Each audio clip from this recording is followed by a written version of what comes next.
Gestion du temps, épisode 2. Et bien aujourd'hui, on va parler de l'inbox 0. C'est assez marrant, la boîte mail, tout le monde est débordé, personne ne supporte d'ouvrir son client de messagerie. Tout le monde a des quantités et des quantités d'emails en attente. Bref, c'est ingérable. Je ne sais pas si vous savez, mais en moyenne, chaque salarié reçoit plus de 122 emails par jour. C'est assez dingue en temps de gestion. C'est impossible de lire tout ça. Alors la seule solution, c'est un peu extrême, mais c'est d'avoir zéro email, aucun, nada, nothing. Et comment est-ce qu'on fait ça? Eh bien, il y a une méthode qui s'appelle Inbox Zero. C'est pas moi qui l'ai inventée et c'est assez drôle et surtout, c'est quasiment surréaliste. Mais comment est-ce qu'on peut imaginer n'avoir plus aucun email? Ouvrez votre boîte tout de suite et dites-vous, tiens, bah demain, vous pourriez avoir zéro email dans votre boîte email. Mais comment on fait? Alors, il y a quelque chose de très très simple en fait, c'est qu'il faut les traiter au fur et à mesure. Et les traiter, ça ne veut pas dire répondre. C'est ça qui est vraiment très important, c'est qu'il ne faut pas imaginer qu'on va répondre instantanément à l'ensemble de ces emails. Ce qu'il faut éviter impérativement, c'est l'effet qu'on a souvent d'avoir une deuxième to-do list dans sa boîte email, avec tout un tas de choses en attente à faire. Eh bien non, il faut centraliser tout ça et regrouper l'ensemble. Alors, première chose à faire d'abord, c'est arrêter la dictature de la boîte email. Arrêtez tout de suite les notifications lors de réception des emails. Un email, ce n'est pas un coup de téléphone, vous n'avez pas besoin de répondre tout de suite.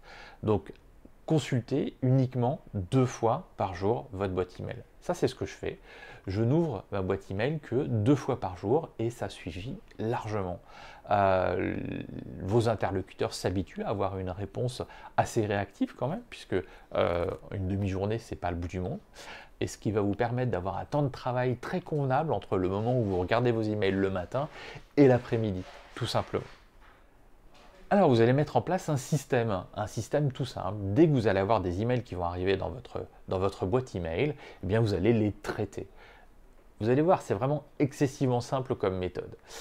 Tout d'abord, vous allez supprimer tout ce qui n'est pas intéressant pour vous. Alors là, vous pouvez regarder dans votre boîte email, les newsletters, les emails de notification technique, les coucou, on vous a envoyé un message sur Facebook.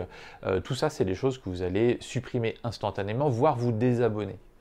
Alors pour les newsletters, évidemment, désinscrivez-vous systématiquement, à moins que vous ayez un intérêt, mais sinon, ne le faites pas. Ensuite, deuxième type d'email que je supprime systématiquement, c'est tous les emails qu'on m'envoie pour information. Ce n'est pas la peine de les garder, on les supprime ou on les archive maintenant dans tous les systèmes email. On a un bouton archiver qui a été un peu inventé par Gmail. On garde tout, tout est là. On a le moteur de recherche pour trouver éventuellement les emails qu'on vous a envoyés, mais ça disparaît de votre vue, ça disparaît de votre centre de focalisation. Deuxième chose, un peu comme dans la gestion des tâches, quelque chose qui prend moins de 2 minutes, il faut le faire tout de suite parce que ça prendra beaucoup plus de temps de s'y remettre plus tard. Donc, quand je reçois un email avec quelque chose de simple, par exemple une confirmation d'une date, d'un rendez-vous, je réponds immédiatement. Je réponds immédiatement quand je suis en train de traiter mes emails 2 fois par jour. Je ne réponds pas parce que j'ai une notification, sinon on s'arrête de travailler toutes les 5 minutes. Ça n'a aucun sens. Et puis tout ce qui reste, c'est-à-dire tout ce qui demande du travail et plus de 2 minutes, eh bien je vais le centraliser dans ma to-do list. Je vous ai expliqué dans les précédents épisodes que la to-do list devait tout centraliser pour avoir une vision globale et pouvoir gérer les priorités correctement. Eh bien tout ce qui arrive par email, ça rentre aussi en ligne de compte.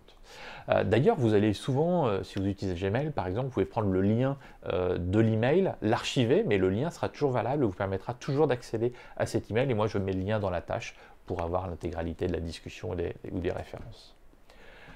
Voilà, donc le système il est très simple. Pour tous les emails que vous allez avoir dans votre boîte, eh bien vous allez soit les supprimer, archiver immédiatement, soit répondre immédiatement si c'est court, et sinon, ça va dans la to-do list.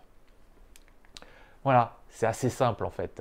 Enfin, dit comme ça, c'est simple parce qu'en fait, il y a un petit épine au début quand on commence, c'est qu'on ne voit pas comment passer de la boîte email aujourd'hui, on a 500 emails dans la boîte de réception, à une boîte email vide pour pouvoir appliquer correctement le système. Eh bien, En fait, ça peut paraître insurmontable, mais c'est plutôt facile. Il y a plusieurs méthodes pour faire ça. La première méthode, c'est attendez de partir en vacances, et quand vous êtes revenu de vacances au bout de 3 semaines, vous considérez que l'intégralité des mails qui sont dans votre boîte email ne sont plus à lire. Et donc vous allez les archiver tout de suite. Sinon, deuxième possibilité, c'est vous prenez un samedi matin et vous attaquez à votre boîte email. Vous prenez les premiers emails, on va dire les emails qui datent de moins d'une semaine, de 15 jours, et vous les traitez avec la méthode dont je vous ai parlé tout à l'heure. Et vous allez mettre dans votre to-do list et en gros, en fin de matinée, vous avez traité tout ça. Et tout le reste, pareil, vous allez l'archiver.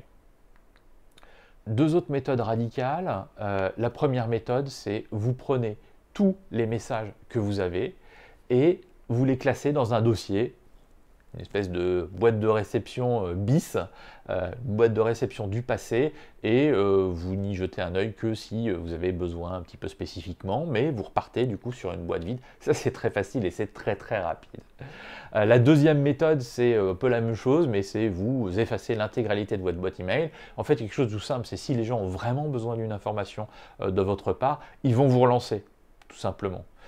Et si jamais vous, c'est quelque chose que vous aviez oublié, etc., ben, c'est probablement que vous auriez dû le mettre dans votre to-do list avant ou quelque chose du genre. Donc, remise à zéro de la boîte email et vous partez sur de bonnes bases et vous allez pouvoir appliquer le système.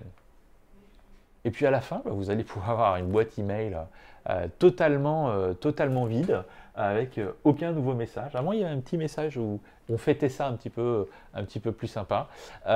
C'est très satisfaisant et puis ça vous permet d'arrêter cet impératif de la boîte email, cette pression apportée par l'email de façon beaucoup plus sereine.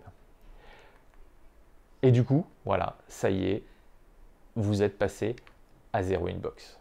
Et la petite satisfaction, on a droit à un petit check par rapport à ça. Alors c'est pas un diktat, hein, zéro inbox, hein, c'est pas chaque fois que vous regardez votre boîte email, vous la videz à 100%, mais moi je dépasse jamais quelques dizaines de mails.